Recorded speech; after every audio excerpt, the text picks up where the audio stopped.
जय हिंद साथियों, कैसे हो? आज हम लोग स्टार्ट करने वाले हैं। जो विद्यार्थी बोर्ड एग्जाम का पेपर देने जा रहे हैं, उनके लिए जो है आज का सेशन बहुत ज़्यादा इम्पोर्टेंट होने वाला है, क्योंकि आज जो हम लोग कक्षा 10 का सामाजिक विज्ञान का पूरा पेपर सॉल्व करने वाले हैं।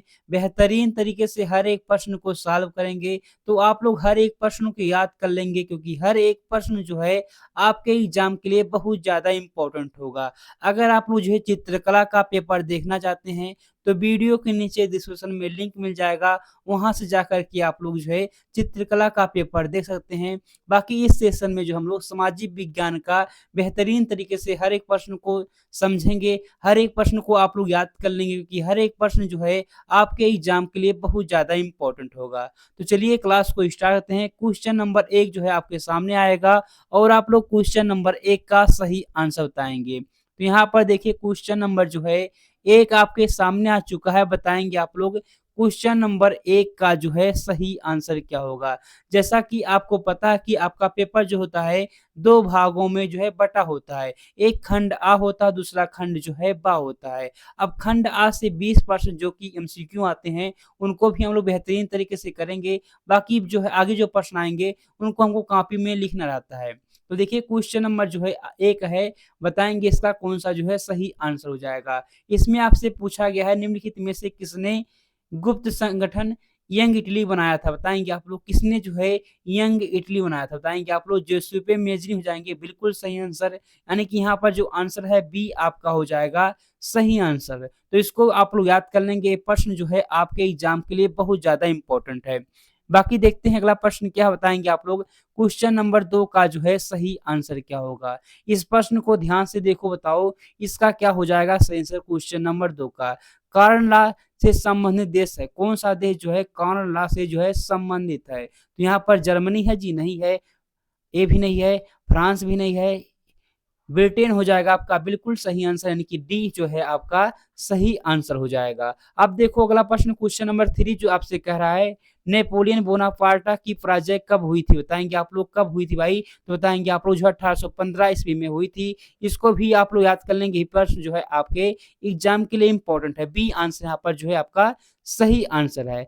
ऐसे देखो क्वेश्चन नंबर 4 जो आपसे कह रहा है, महामंदी का सबसे बुरा प्रभाव पड़ा है। यानी कि बुरा बुरा जो है असर कहाँ पर पड़ा? बताएँगे इसे। महामंदी का जो है सबसे बुरा असर पड़ा था, कहाँ पर पड़ा था? ये पूछा गया है आपसे।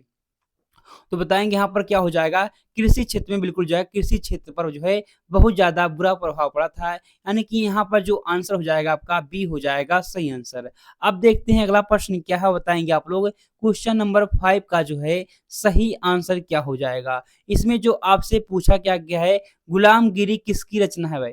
जल्दी से बताएँगे आप लोग गुलामगिरी जो है किसकी रचना है? तो ज्योतिबा फुले जी की है, बिल्कुल याद कर लेंगे। यहाँ पर जो आंसर हो जाएगा आपका ए हो जाएगा सही आंसर। अब देखो क्वेश्चन नंबर 6 क्या है, और इसका भी जल्दी से आप लोग आंसर बताते रहेंगे। अगर आपको आंसर आए ना, तो मुझसे पहले आप लोग जो है अपना आंसर बताएँगे। तो यहाँ पर आपसे क्या पूछा गया है देखेंगे, निम्नलिखित में से कौन सा विषय जो है संघ सूची का से संबंधित है? संघ सूची से जो है कौन-सा विषय जो है संबंधित है, यही आपसे कहा है। तो बताएँगे प्रतिरक्षा हो जाएगा बिल्कुल आपका सही आंसर। यही जो है संघ सूची से क्या है संबंधित है।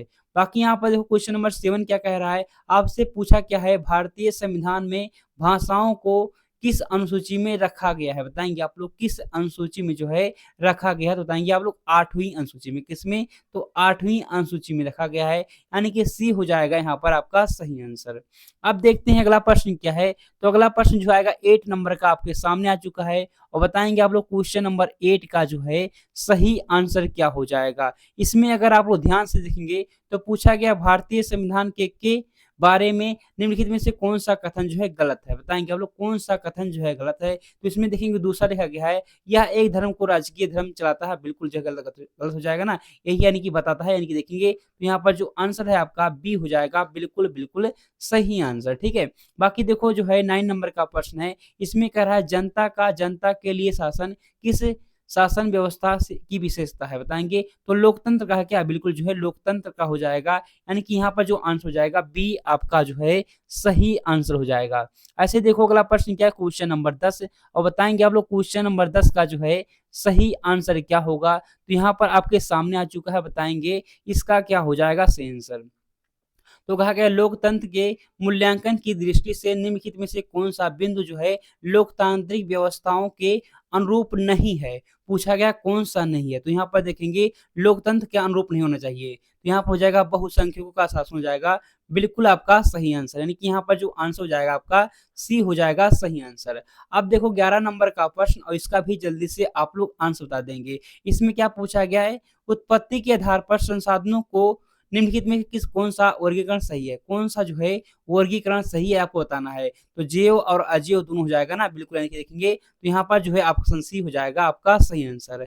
ऐसे देखो क्वेश्चन नंबर 12 क्या कह रहा है इसका भी जल्दी से हम लोग आंसर देख लेते हैं। क्योंकि जो है आपके पास टाइम बहुत कम बचा है, आपको बेहतरीन तरीके से तैयार करके जाना है और एग्ज़ाम में हर एक प्रश्न को करना है, ठीक है? बाकी यहाँ पर देखो क्या पूछा गया है, क्वेश्चन नंबर 12 में पूछा गया प्रथम अंतर्राष्ट्रीय पृथ्वी सम्मेलन किस नगर में आयोजित किया गया था? बताएँगे कहाँ पर आयोजित किया गया था? तो रियो डी जेनेरियो में। कहाँ पर? रियो डी जेनेरियो में जो है आयोजित किया गया था, याद कर लेंगे आप लोग जो है। ऑप्शन बी हो जाएगा यहाँ पर सही आंसर, ठीक है? बाकी देखो अगला प्रश्न क्या है? तो अगला प्रश्न आपके सामने आएगा क्वेश्चन नंबर 13 और बताएँगे आप लोग क्वेश्चन नंबर 13 का जो है सही आंसर क्या होने वाला है? इसमें देखेंगे तो क्या पूछा गया है? खरीफ की फसलों के बोए जाने का समय कौन-सा है? समय पूछा गया आपका कौन-सा है? तो देखेंगे यहाँ पर ऑप्शन ए हो जाएगा जून-जुलाई में, ठीक है? जून-जुलाई में जो है खरीफ की फसल जो है की बुआई होती है। क्या होती है? बुआई होती है, ठीक है? यानी कि यहाँ पर जो आंसर हो जाएगा आपका ए हो जाएगा सही आंसर। अब देखो क्वेश्चन नंबर जो है हमारा 12 आपके सामने है, 12 नहीं 14 है, ठीक है? 14 आपके सामने है, इसका भी जल्दी से आप लोग आंसर बता देंगे। इसमें कहा गया है निम्नलिखित में से कौन-सा ऊर्जा खनिज है? खनिज ऊर्जा कौन-सा भाई? तो आपका हो जाएगा प्राकृतिक ऊर्जा क्या है? खनिज ऊर्जा, ठीक है? यानी कि यहाँ पर जो आंसर हो जाएगा आपका सी हो जाएगा सही आंसर।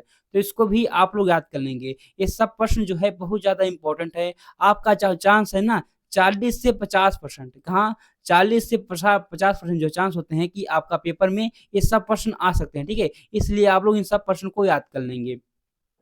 बाकी देखो यहाँ पर 15 नंबर का प्रश्न पूछा गया है कृषि आधारित उद्योग का उदाहरण है, कौन-सा उदाहरण है? कृषि आधारित उद्योग, तो सूती वस्त्र उद्योग हो जाएगा, बिल्कुल सही आंसर है, यानी कि आंसर हो जाएगा यहाँ पर बी आपका सही आंसर है। अब देखो यहाँ पर क्वेश्चन नंबर 16 क्या कह रहा है, इसका भी आंसर देख लेते हैं। इसमें पूछा गया भारतीय रेल में प्रखंडों की कुल संख्या कितनी होती है? कुल संख्या पूछा गया तो बताएँगे 18 कितना? 18 होती है, यानी कि आंसर यहाँ पर हो जाएगा बी आपका जो है सही आंसर। तो इसको भी जो है आप लोग याद कर लेंगे।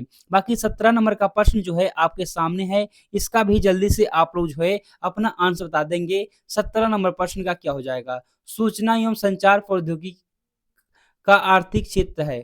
आर्थिक क्षेत्र कौन-सा पूछा गया है? प्राथमिक तो नहीं है, प्राथमिक तो कृषि है। क्या है? कृषि, ठीक है? इसको तो आप लोग देखेंगे। बाकी चतुर्थक हो जाएगा बिल्कुल आपका सही आंसर। क्या हो जाएगा? चतुर्थक यानी कि आंसर हो जाएगा डी आपका जो है सही आंसर। तो इसको भी जो है आप लोग याद कर लेंगे। बाकी 18 नंबर का प्रश्न देखते हैं क्या कह रहा है?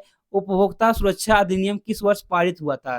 किस वर्ष जो है पारित हुआ था बताएँगे आप लोग? 1986 में। कब? 1986 में जो है पारित हुआ था, यानी कि आंसर बी हो जाएगा आपका सही आंसर। तो इसको भी आप लोग हर एक प्रश्न को अच्छे से देखेंगे, ठीक है? बाकी यहाँ पे देखिए 16 नंबर हो चुका ना, 17 भी चुका, 18, 19 आ चुका, ठीक है? 19 नंबर का प्रश्न बताएँ क्या हो जाएगा? क्वेश्चन नंबर 19 है, इसमें आपसे क्या पूछा गया है? किसी देश का विकास आधारित होता है, किसी देश का जो है विकास आधारित होता है, किस पर होता है? प्रति व्यक्ति आय पर होता है, बिल्कुल जी होता है और देखेंगे औसत साक्षरता दर पर भी होता है और यहाँ पे देखेंगे लोगों की स्वास्थ्य स्थिति पर बिल्कुल जो है देखेंगे, तो यहाँ पर उपयुक्त सभी जो है आपका बिल्कुल सही आंसर है, ठीक है? तो यहाँ पर डी आंसर जो है आपका हो जाएगा बिल्कुल सही आंसर। अब देखो यहाँ पर क्वेश्चन नंबर जो है 20 पूछा गया है, मनरेगा कार्यक्रम किस वर्ष प्रारंभ हुआ था? बताएँगे आप लोग? तो 2005 में, सबको पता है।